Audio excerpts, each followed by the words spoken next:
बच्चों, पुनः आप लोगों का मेरी ऑनलाइन क्लास में स्वागत है। मैं राकेश आप लोगों को गणित की कक्षा में भाग विधि द्वारा वर्गमूल ज्ञात करने की संकल्पना पर आज चर्चा करूंगा। बच्चों, पिछले कक्षाओं में हम लोगों ने वर्गमूल और ज्ञात करने के तरीके और वर्ग ज्ञात करने के तरीकों पर पूरी तरह से चर्चा कर लिया। वर्ग ज्ञात करने में डायरेक्ट मेथड, उसके बाद विकर्ण विधि, उसके बाद स्तंभ विधि, ये तीनों विधियों पर हम लोगों ने चर्चा किया और मुझे उम्मीद है कि आप लोगों ने जरूर उसको आत्मसात किया होगा और आप बना भी लिए होंगे। I hope you are doing well. बच्चों, अब हम लोग भाग विधि द्वारा वर्गमूल ज्ञात करना सीखेंगे।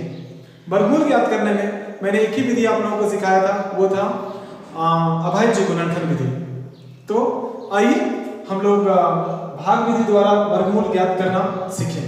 लेकिन इसके पहले मैं दो पंक्ति आज के परिदृश्य में, हम होंगे कामयाब, हम होंगे कामयाब, हम होंगे कामयाब एक दिन, हो मन में है विश्वास, पूरा है विश्वास, हम होंगे कामयाब एक दिन।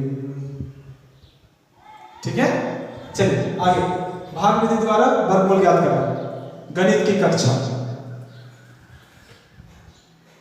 बच्चों, मैंने पहले ही यहां पर SW लिख दिया है, आप लोग कंफ्यूज नहीं होइएगा, ताकि ये लिखा हुआ रहेगा, बाद में आप लोग इसको बनाएंगे।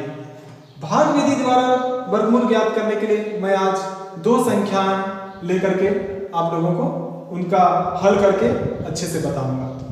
बच्चों, सबसे पहले हम लोग लेते हैं जो यहां पर नहीं है, 676।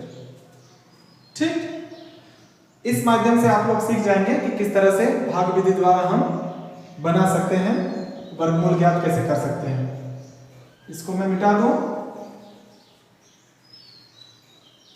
676 को हम लोग सबसे पहला काम करेंगे इस तरह से, दो लाइंस, और इसके बाद जो महत्वपूर्ण कार्य है, आपको पेयर्स, जोड़े बनाने हैं, लेकिन वो ये दाएं ओर से, राइट साइड से, ये एक जोड़ा ये बच गया।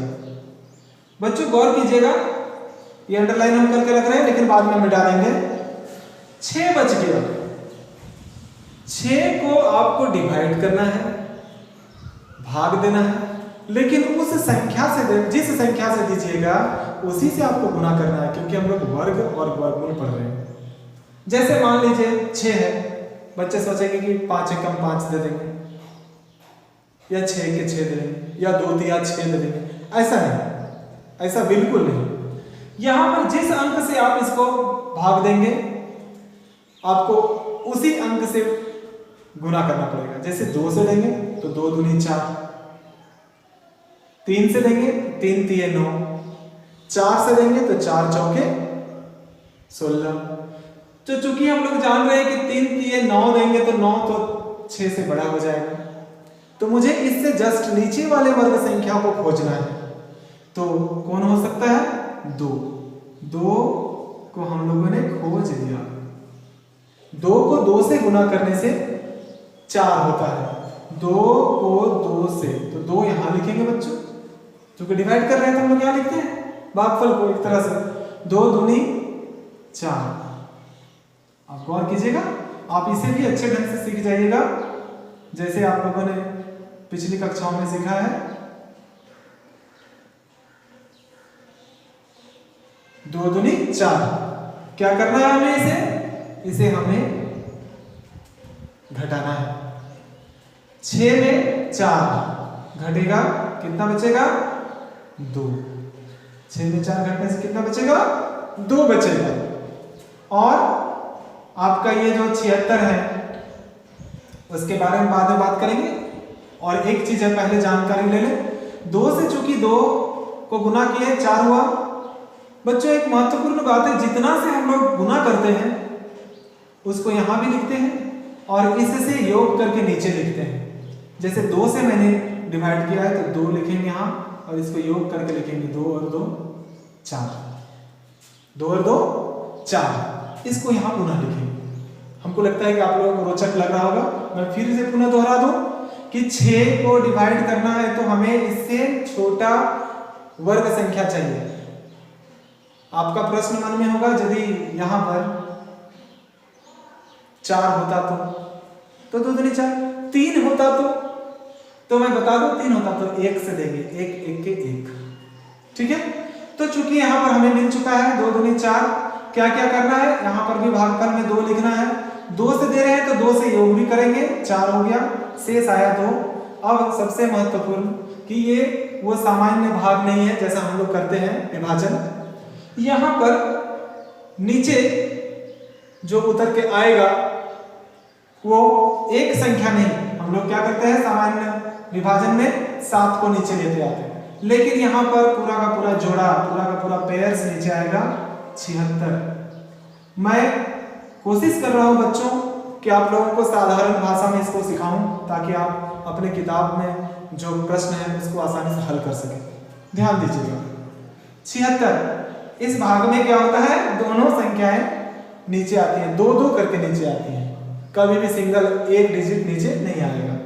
चलिए अब क्या करें, सबसे महत्वपूर्ण बात कि अंत में 6 है और आप लोगों ने कम से कम इतना तो सीख ही लिया है कि 6 किसमें आता है, किस किस वर्ग संख्या में 6 आता है। जैसे 2 दूनी 4 तो 4 आता है, 3 3 9 आता है, 4 चौके 16, आपको पता है 4 गुने 4 बराबर 16, 6 आता है लास्ट में। और किस में आता है, और आता है, बताइए और किस में आता है, चलिए 6 गुने 6 यानी कि 36। आप लोगों ने जरूर वहां से आवाज दे दिया होगा, मैंने समझ लिया, 6 6 36, 6 आता है। अब इन दोनों में से किस संख्या को यहां पर रखें कि मेरा ये 276 पूरी विभाजित हो जाए। तो कौन सा संख्या रखा जाए, तो हम लोग एक तरफ रफ करके देख लेते हैं। 4 है बच्चों, सबसे महत्वपूर्ण बात कि जो संख्या हम यहां रखेंगे उस संख्या से फिर गुना भी करना है। जैसे मान लीजिए 4 है तो अगर हम 4 को लेते हैं तो 4 यहां भी, 4 यहां भी, और ये गुना होगा 4 चौके 16, 4 चौके 16 अरे 17, ये तो 176 ही आया, हमको चाहिए 276 ना। चलिए तो 4 चौके 16, 4 चौके 16 और 117, ठीक है 176 आया, हमें 276 चाहिए। चलिए बच्चों एक काम करते हैं, हम लोग लेते हैं 4 और 6 को। अब 6 जब लिए तो 6 यहां भी लेंगे और मल्टीपल करेंगे, 6 6 36 के 6, 6 चौका 24 और 3 हाथ के 3 है 27। अरे वाह, ये तो 276 आ गया, तो हमारा काम तो बन गया। इसका मतलब इसे हमें नहीं लेना था, 6 को लेंगे। तो बच्चों 6 यहां लिखेंगे, 6 यहां भी लिखेंगे क्योंकि हमें गुना करना है, और गुणनफल को यहां लिखना है, यहां नहीं लिखना है, गुणनफल को यहां लिखना है। चूंकि 6 से दे रहे हैं तो यहां भी 6 लिखेंगे। क्या क्या मैंने किया, 6 से दे रहे हैं तब आएगा 276, तो 6 से गुना कर रहे हैं तो 6 ऊपर भी लिखेंगे, 6 यहां भी लिखेंगे, और 6 6 76 के 6, 6 चौके 24 और 3 27 हो गया।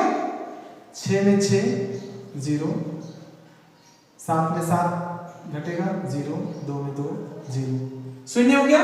चलिए अब इधर क्या काम करना है, इधर फिर पुनः वही काम करना है बच्चों, 6 और 6 जिससे हम लोग गुना किया उसको जोड़ना है, जैसे यहाँ पर किया था 6 6 12 के 2 और 4 और 1 5 52। हमारा आंसर क्या है, आंसर हमारा है 26। आप गौर कीजिए, आपको जरूर याद होगा, यानी कि 676।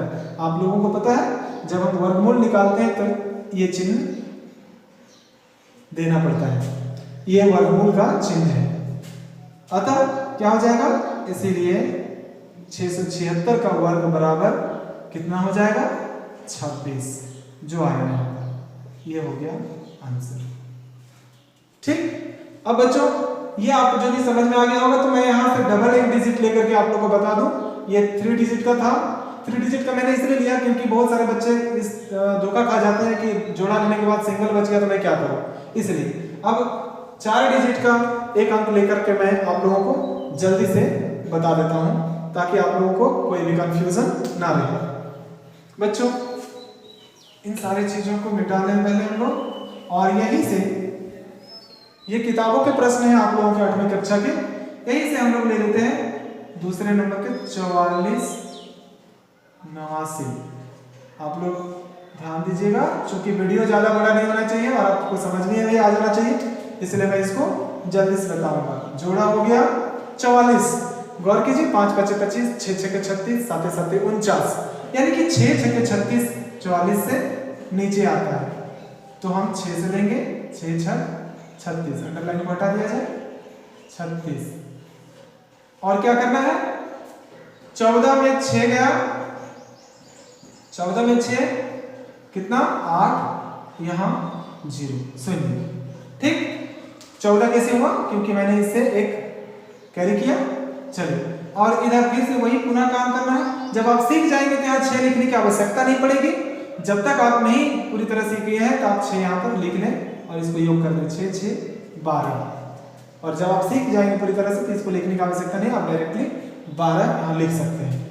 अब बच्चों कौन उतरेगा, नीचे कौन सी संख्या आएगी, 89 पूरा का पूरा, नॉट फॉर सिंगल, दोनों उतर गए।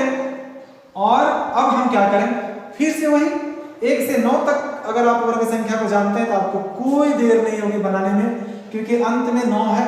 9 किस में आता है, 3 गुने 3 बराबर 9 और 7 गुने 7 बराबर 49 49 9 आता है। इसका मतलब इन दोनों में से कोई यहाँ पर आएगा। कौन आएगा, तो हम एक बार इसको फिर से रफ में चेक कर ले। 12 में 3 यहाँ लिखेंगे, फिर 3 यहाँ भी लिखेंगे, 3 3 9, 3 2 6, 3 1 3।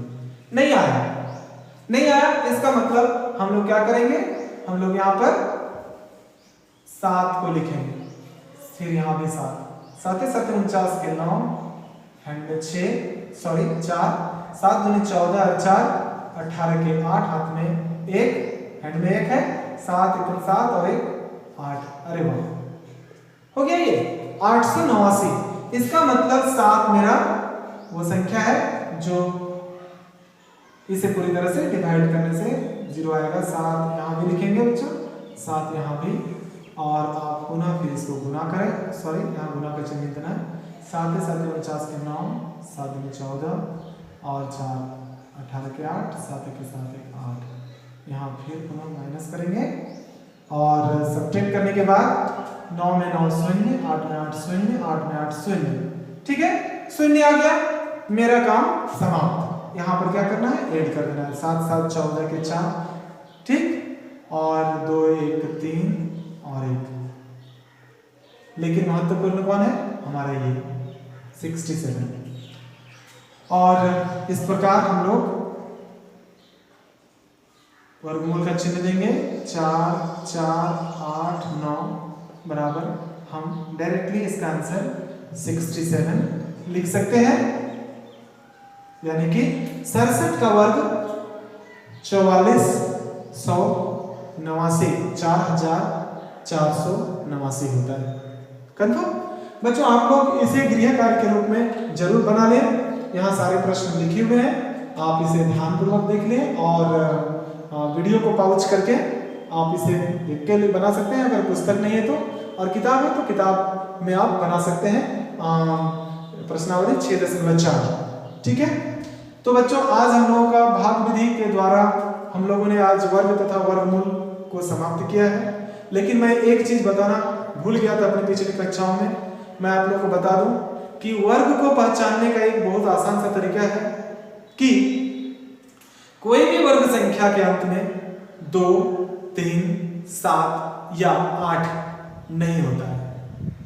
2 3 7 या 8 किसी भी वर्ग का इकाई अंक कभी नहीं होता है। दूसरी बात, अगर किसी भी संख्या के अंत में 0 यानी कि शून्यों की संख्या विषम में है तो भी वह कभी भी वर्ग संख्या नहीं होता है। शून्य की संख्या हमेशा सम में होना चाहिए, 2 जीरो या 4 जीरो या 6 जीरो। तो हम एक संभावित कम से कम अपने आप को तैयार कर सकते हैं कि ये वर्ग संख्या हो सकता है। ठीक है बच्चों, तो मुझे लगता है कि आप लोगों को आज की कक्षा बहुत अच्छी लगी होगी और आप इससे सीख करके और अपने किताब को बना सकते हैं। धन्यवाद। फिर हम लोग मिलेंगे आगे की कक्षा में गणित का कोई और टॉपिक लेकर के। तब तक के लिए मुझे अनुमति दीजिए।